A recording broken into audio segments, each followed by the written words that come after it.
সাহরি করার কিছুক্ষণ আগে যখন গার্লফ্রেন্ড বয়ফ্রেন্ড ফোনে কথা বলে তখন পুরুং পুরুং পুরুং পুরুং। হ্যালো জান, কি করো? এই তো জান, আম্মুকে হেল্প করলাম খাওয়া গরম করতে। কি কি খাবা? ভাত খাবো, ডাল খাবো আর একটু লেবু আর মুরগি মাংস। কি যে মজা! মজা না? খাও পেলে। আচ্ছা জান, আম্মু ডাকতেছে, সাহরি করে আসি। যাও, লাভ ইউ।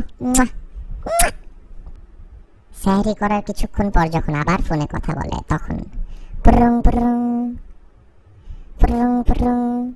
জান খাইলা? হ্যাঁ জান খাইছি, খুব মজা ছিল। তুমি খাওয়া দাওয়া করছো? হ্যাঁ খাইছি, নামাজ পড়লাম। তুমি পড়ছো নামাজ? হ্যাঁ জান পড়ছি। ঠিক আছে, কি করবা তাইলে?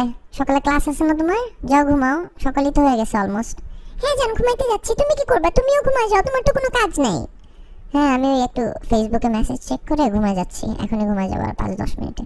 আচ্ছা ঠিক আছে জান, রাখি তাহলে। Love you. এইটা কি করলা? কই কি করলাম?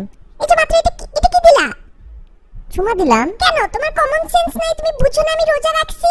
রোজা হালকা হয়ে যাবে না আমার? মাথা খাটায় কাজ করতে পারো না তুমি?